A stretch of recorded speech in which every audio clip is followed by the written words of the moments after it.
Hello students, I hope you all are fine. So yesterday we have learned about some important topics regarding to the natural vegetation and wildlife. So उसमें हमने कुछ topics पढ़ी थी जैसे types of vegetation हमने finish किया था और हमने कुछ डिस्कशन किया था मेडिसिनल प्लांट्स के बारे में। आज हम स्टार्ट करते हैं अगली topic that is the wild life in India. तो हमने इस चैप्टर के बिगनिंग में ही हमने ये देखा था कि हमारी कंट्री में एनिमल स्पीसीज के मामले में भी काफ़ी ज़्यादा डाइवर्सिटी देखने को मिलती है। तो आज हम इसी टॉपिक पे बात करने वाले हैं। Like its flora, India is also rich in its fauna. It has approximately 90,000 animal species. कि जिस तरीके से हमने वेजिटेशन में या फ्लोरा किंगडम में डाइवर्सिटी देखी थी, वैसे ही फौना में भी इंडिया काफ़ी ज़्यादा रिच कंट्री है। लगभग 90,000 एनिमल स्पीसीज हमारी कंट्री में देखने को मिलती हैं। The country has about 2,000 species of birds. They constitute 13% of the world's total. कि हमारी कंट्री में 2,000 स्पीसीज की बर्ड्स दिखाई पड़ती हैं जो पूरे वर्ल्ड का 13% आपकी मेज़र किया जाता है। There are 2,546 species of fish, which account for nearly 12% of the world stock. हमारी कंट्री में 2,546 फिश की स्पीसीज पाई जाती हैं और यह वर्ल्ड लेवल में 12% काउंट किया जाएगा। It also shares between 5 and 8% of the world amphibians, reptiles and mammals. और वर्ल्ड में जितने भी एम्फीबियंस हैं, रेप्टाइल्स हैं, मैमल्स हैं, उनका लगभग 5 से 8% के बीच में यह अपना रिचनेस दिखाता है। तो इस तरीके से हम कह सकते हैं कि हमारी कंट्री फौना के मामले में भी काफ़ी ज़्यादा रिच है। Elephants are the most majestic animals among the mammals. कि मैमल्स में सबसे ज़्यादा एलिफेंट एक मजेस्टिक माना जाता है और यह हमारी कंट्री में पाया जाता है। कहाँ पाया जाता है? कि they are found in the hot wet forest of Assam, Karnataka and Kerala. कि जो एलिफेंट्स हैं यह असम, कर्नाटक और केरला के हॉट एंड वेट फॉरेस्ट में देखने को मिलते हैं। One horn rhinos are the other animals which live in swampy and marshy lands of Assam and West Bengal. One horn rhinoceros यानी जो गैंडे होते हैं एक सींग वाले, ये भी हमारी कंट्री में देखने को मिलते हैं। तो असम और जो वेस्ट बंगाल का स्वैम्पी एंड मार्श यानी कीचड़ वाला जो एरिया होता है, वहाँ पर हमको ये वन हॉर्न रैसोन्स भी दिखाई पड़ती हैं। Arid areas of Rann of Kutch and Thar deserts are habitat for wild ass and camel respectively. कि रन ऑफ कच्छ में वाइल्ड एस और कैमल्स यानी रन ऑफ कच्छ में देखा जाए तो वाइल्ड एस बहुत ज़्यादा देखने को मिलते हैं। आपका जो थार डेजर्ट से वहाँ पे कैमल्स बहुत ज़्यादा दिखाई पड़ते हैं। इंडियन बाइसन, नील गाय, ब्लू बुल जिसे हम कहते हैं, चौसिंगा, फोर हॉर्न एंटीलोप जिसे कहा जाता है, gazelle are different species of the deer और some other animals found in India. कि इंडिया में और भी अलग अलग तरीके के एनिमल्स हमारे यहाँ अवेलेबल हैं। अलग अलग वेराइटीज़ के डियर्स भी दिखाई पड़ते हैं, नील गाय भी दिखाई पड़ती है, आपके एंटीलॉप्स की भी बहुत सारी प्रजातियाँ देखने को मिलती हैं। It also have several species of monkey. Monkey का भी अच्छी खासी स्पीसीज हमारे यहाँ देखने को मिलती हैं। यहाँ पर एक इम्पॉर्टेंट फैक्ट्स दिया गया है, उसको ध्यान में रखिएगा कि wild life protection act India में 1972 को लॉन्च किया गया था ताकि इन स्पीसीज़ को हम बचा सकें। India is the only country in the world that has both tiger and Lions. India world की एकमात्र ऐसी कंट्री जहाँ पर टाइगर और लायंस दोनों ही देखने को मिलते हैं। बाकी अदर कंट्रीज़ में या तो टाइगर देखेंगे या फिर लायन, बट इंडिया में ये दोनों एक साथ देखने को मिलते हैं। The natural habitat of Indian lion is the Gir forest in Gujarat. Tigers are found in forest of Madhya Pradesh, the Sundarban of West Bengal and the Himalayan region. कि इंडिया में इंडियन लायंस का जो नेचुरल हैबिटेट है, गुजरात का जो गिर फॉरेस्ट है, वहाँ पर सबसे ज़्यादा इंडियन लायंस दिखाई देते हैं। उन्हें हम एक बेहतर तरीके से कहा जाए तो वह शेरों का स्वर्ग भी कहा जाता है गिर फॉरेस्ट को, क्योंकि वहाँ पे बहुत अच्छा खासा लायंस मिल लेते हैं। टाइगर्स की अगर बात की जाए तो मध्य प्रदेश और वेस्ट बंगाल का जो सुंदरबन है, हिमालय रीजन है, यहाँ पर हमको टाइगर्स भी देखने को मिलते हैं। Leopards too are members of cat family, they are important among animals of prey. India में लियोपार्ड्स भी देखने को मिल जाते हैं। इस तरीके से हम देख सकते हैं ये इंडिया में अलग अलग वेराइटीज़ के एनिमल्स अवेलेबल हैं। The Himalayas harbour a hardy range of animals which survive in extreme cold. कि हिमालय का जो रीजन होता है वहाँ पे काफ़ी ज़्यादा ठंडी पाई जाती है।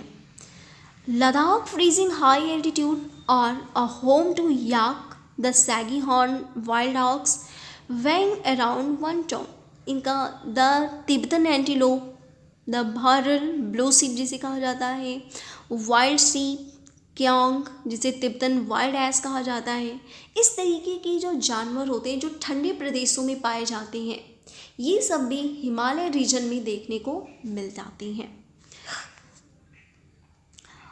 Furthermore, the ibex, bear, snow leopard, rare red panda are found in certain pockets। कि कुछ मात्रा में आइबेक्स, बियर, स्नो लियोपार्ड और रेयर रेड पांडास भी हमारे यहाँ देखने को मिल जाती हैं। In the rivers, lakes and coastal areas turtles, crocodiles and gharials are found. कि जो हमारी कंट्रीज़ में रिवर्स, लेक्स और जो कोस्टल एरियाज़ होती हैं वहाँ पे टर्टल, क्रोकोडाइल और घड़ियाल्स जैसे भी एनिमल्स दिखाई पड़ती हैं। ये एक अच्छा खासा है वाइल्ड लाइफ रिजर्व से रिलेटेड, तो एक बार इसको आप लोग ऑब्जर्व कर लेंगे खुद से। और इससे रिलेटेड एक इम्पॉर्टेंट नोट्स में आपको आज ही शेयर कर दूंगी, उसको भी आप लोग अपनी नोट्स में मेंशन कर लेंगे आप सब। हाँ, तो आगे देखते हैं। Only representative of a variety of crocodile found in the world today. कि इंडिया में अगर बात की जाए कि जो क्रोकोडाइल्स वगैरह होते हैं, इसकी बहुत सारी वेराइटीज़ भी हमारे यहाँ देखने को मिलती हैं। Bird life in India is colourful. Peacocks, pheasants, ducks, parakeets, cranes and pigeons are some of the bird inhabiting the forest and wetlands of our country। कि हमारी कंट्री भी बर्ड्स लाइफ के मामले में भी काफ़ी रिच है। इसमें बहुत सारे डिफरेंट टाइप्स की बर्ड्स हम देख सकते हैं। पिकॉक्स, क्रेन जैसे डक्स हैं, पिजन्स हैं, इस तरीके की बर्ड्स हमारी कंट्री में देखने को मिल जाते हैं। We have selected our crops for a biodiverse environment from the reserves to edible plants. कि हमारी कंट्री में बायोडाइवर्स इन्वायरमेंट की वजह से अलग अलग डिफरेंट टाइप्स के क्रॉप्स भी अवेलेबल होते हैं। We also experimented and selected many medicinal plant. इनके अलावा हमारे पास बहुत सारे मेडिसिनल प्लांट्स हैं जिनके साथ हम एक्सपेरिमेंट भी करते हैं और उनके हम अपने पास सेलेक्ट करके रखते भी हैं, इनको रिजर्व भी किया जाता है। The animals were selected from large stock provided by nature as males animals. कि जो एनिमल्स हमारे यहाँ ऑलरेडी नेचुरली पाए जाते हैं उनको भी हमारे यहाँ देखने को मिलते हैं। कुछ ऐसे भी हैं जो अदर कंट्री से हमारे यहाँ आकर के बस भी गए हैं, बहुत सारे ऐसे देखने को मिल जाते हैं। They also provided us dot power transportation meets and eggs. और ये बहुत सारी ऐसी चीज़ें होती हैं जो हमें ट्रांसपोर्टेशन में हेल्प करते हैं, मीट्स में हेल्प करते हैं, एग्स में डिफरेंट टाइप्स की आप देखते होंगे कि मिल्क का इस्तेमाल आप करते हैं, इनका भी हम इस्तेमाल कर रहे हैं। फिश जो हमें न्यूट्रिटिव फूड्स प्रोवाइड करती है। Many insect help in pollination of crops and fruits trees and exerting biological control on such insects in harmful। बहुत सारे ऐसे इंसेक्ट्स वगैरह होते हैं जो हमारी एरिया में, हमारे इन्वायरमेंट में बायोलॉजिकल चीज़ों को भी कंट्रोल करती हैं, ऐसे इंसेक्ट को रोकती हैं जो हार्मफुल होती हैं। इस तरीके की भी चीज़ों को ये देखने को मिलती हैं। Every species has a role to play in the ecosystem. और ये हमारा जो इकोसिस्टम है, इकोसिस्टम एक वर्ड में आप ऐसे समझ लो कि जहाँ पर नेचुरल आपकी जो यूँ कहें कि आपका जो जितने भी बायोटिक और अबायोटिक चीज़ें हैं वो सारी एक दूसरे से इंटरेक्शन करती हैं, एक दूसरे पे इंटरडिपेंडेंसी पाई जाती है। That is the ecosystem. तो इस इकोसिस्टम में जितनी भी स्पीसीज़ हमारे पास अवेलेबल हैं वह इंसेक्ट से लेकर के एलिफेंट तक हो सकती हैं, यानी छोटी से लेकर के एक बड़ी चीज़ें, उनका अपना एक रोल देखने को मिलता है। इस वजह से हर एक लेवल पे हमको कंजर्वेशन करने की ज़रूरत है। अगर एक भी चीज़ हमारे सिस्टम से गायब हो रही है, हमारे इकोसिस्टम से कोई भी एक स्पीसीज़ गायब हो रही है, नेचर है कि उसका इम्पैक्ट अदर्स चीज़ों पे भी देखने को मिल सकता है। As has been mentioned earlier, due to excessive exploitation of plants and animals resources by human beings, the ecosystem has been disturbed. कि बहुत हमारे जो ह्यूमन बींग्स हैं वह प्लांट्स और एनिमल रिसोर्सेज को इतना ज़्यादा एक्सप्लॉइट कर चुके हैं, इतना ज़्यादा यूज़ कर चुके हैं कि ये धीरे धीरे हमारे इकोसिस्टम को डिस्टर्ब कर रही हैं। About 1,300 plant species are endangered and 20 species are extinct। कि लगभग 1300 जो स्पीसीज़ हैं वह ख़त्म होने के कगार पे हैं, यानी उतनी ज़्यादा उनकी कंडीशन इतनी ज़्यादा डिस्टर्ब हो गई है, इकोसिस्टम उनके लिए इन्वायरमेंट इतना ज़्यादा बदल गया है कि वह अपने आप को सर्वाइव नहीं कर पा रही। वो धीरे धीरे अब उनकी संख्या कम होती जा रही है। 20 स्पीसीज़ हमारी एरिया से ख़त्म हो चुकी हैं। Quite of few animal species are also endangered and some have become extinct. कुछ इतनी ज़्यादा इंडेंजर्ड हो चुकी हैं कि वो अगर ऐसे हुआ तो कुछ ही सालों में वह एक्सटिंक्ट हो जाएगी, वो ख़त्म हो सकती हैं। The main cause for this major threat to nature are hunting by greedy hunters for commercial purpose. इसका सबसे बड़ा रीज़न है कि ह्यूमन बींग्स अपने कॉमर्शियल पर्पस के अकॉर्डिंग उन आपके जो एनिमल्स हैं उनकी हंटिंग करता है। इसकी वजह से ये स्पीसीज़ हमारे ख़त्म होती जा रहे हैं। Pollution due to chemical and industrial wastage, acid deposits, introduction of alien species and reckless cutting of forest to bring land under cultivation and habitation are also responsible for the imbalance. हम देख सकते हैं कि pollution एक बहुत पूरे world level का एक बहुत ही इम्पॉर्टेंट टॉपिक बन चुका है आज की डेट में। तो ये पॉल्यूशन किस लिए हो रहे हैं कि जो केमिकल वेस्टेज निकल रहे हैं, इंडस्ट्रियल वेस्टेज हो रहे हैं, एसिड डिपॉजिट्स जो हो पाए जा रहे हैं, जो एलियन स्पीसीज आती जा रही हैं, हम फॉरेस्ट को पूरी तरीके से कट करते जा रहे हैं ताकि हम उसको कल्टिवेटेड लैंड में कन्वर्ट सकें या हम उसको हैबिटेट के रूप में कन्वर्ट कर सकें। इन सारी चीज़ों की वजह से पॉल्यूशन बढ़ रहा है और ये चीज़ भी, यानी ये जो पॉल्यूशन भी है, यह हमें इम्बैलेंस का कारण बन रहा है। अब अगली बात आ रही है कि आखिर इनको रोका कैसे जाए। तो कोई भी प्रॉब्लम, यानी इस तरीके की जो प्रॉब्लम है, ये सिर्फ किसी गवर्नमेंट के चाहने से या किसी सिंगल पर्सन के चाहने से ये चीज़ें नहीं बदल सकती हैं। इसके लिए हर एक इंडिविजुअल पर्सन को मोटिवेट होना चाहिए और उसके लिए बेहतर तरीके से काम करने की कोशिश करनी चाहिए। तो अब यहाँ पे कुछ चीज़ें बताई गई हैं कि इनको गवर्नमेंट के द्वारा कौन कौन से स्टेप्स लिए गए हैं, तो उनको हम लोग पढ़ लेते हैं कि कौन कौन से अच्छी चीज़ें हैं जो हमारी गवर्नमेंट के द्वारा इनको फ्लोरा और फौना को प्रोटेक्ट करने के लिए स्टेप्स लिए गए हैं। पहला है 18 biosphere reserve have been set up in the country to protect flora and fauna. कि हमारी कंट्री में लगभग 18 बायोस्फीयर रिजर्व्स बनाए गए हैं जिसकी वजह से फ्लोरा और फौना को पूरी तरीके से उनको कंजर्व किया जाए, उनको प्रोटेक्ट किया जा सके। जैसे उसमें कुछ और है, उनमें से 10 का नाम यहाँ पे दिया भी गया है, जैसे Sundarban, Nandagiri, Gulf of Mannar, Nilgiri, Nokrek, Great Nicobar, Manas, Simlipal, आपका पंचमरी एंड अचानकमार या अमरकचनाक। ये चीज़ें हैं जो हमारे पूरे वर्ल्ड लेवल पे एक बेहतर तरीके का एक बायोस्फीयर रिजर्व बनाई गई हैं।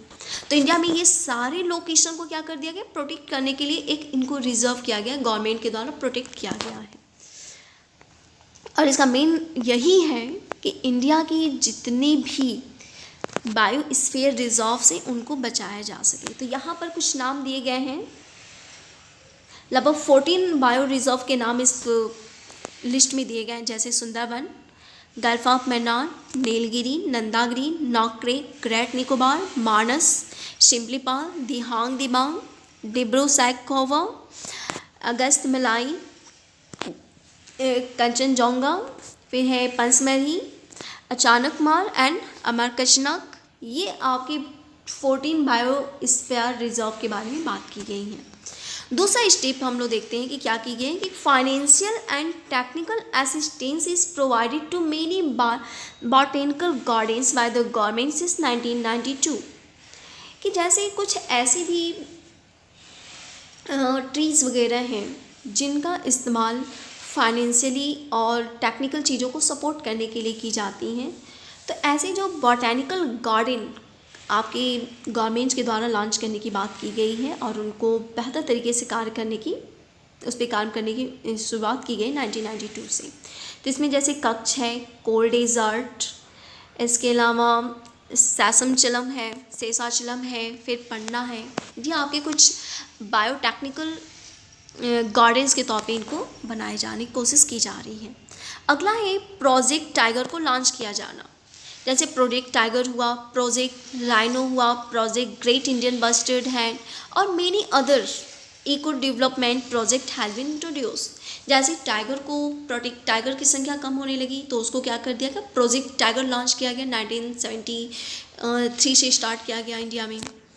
इसके बाद से प्रोजेक्ट राइनो शामिल कर दिया गया, राइनोसोर्स को बचाने के लिए किया गया। प्रोजेक्ट ग्रेट इंडियन बस्टर्ड जब ख़त्म होने लगे उनको भी प्रोटेक्ट किया गया। ऐसे ही डिफरेंट टाइप्स के प्रोजेक्ट चला करके आपके इको डेवलपमेंट को बचाने की कोशिश की गई है।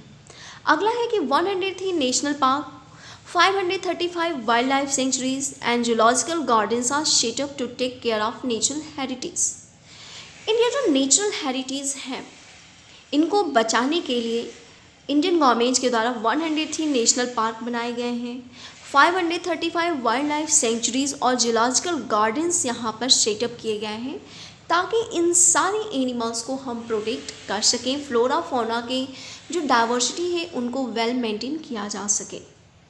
All of us must realise the importance of the natural ecosystem for our own survival. It is possible if indiscriminate destruction of natural environment is put to an immediate end। हमें ये महसूस करने की सबसे ज़्यादा ज़रूरत है कि जो हमारे नेचुरल इकोसिस्टम है वह उनसे हमारी लाइफ भी जुड़ी हुई है, क्योंकि हम भी उस इकोसिस्टम का एक पार्ट हैं। अगर वो इकोसिस्टम डिसबैलेंस हो रहा है, उसमें कोई प्रॉब्लम आ रही है, तो नेचुरल है कि उसका डायरेक्ट या इनडायरेक्ट इफ़ेक्ट हमारे ह्यूमन बींग्स के सर्वाइवल पे भी पड़ता है। अगर इनका डिस्ट्रक्शन इसी तरीके से किया जाएगा तो नेचुरल है कि जो नेचुरल एनवायरनमेंट है वो धीरे धीरे ख़त्म हो जाएगा और हमारा भी सर्वाइवल काफ़ी ज़्यादा प्रॉब्लम क्रिएट कर सकता है। So it is the last topic of this chapter. I hope you will understand each and every topics. You must try to solve these exercises whatever is mentioned in this book, and you must complete notes. Thanks to all of you.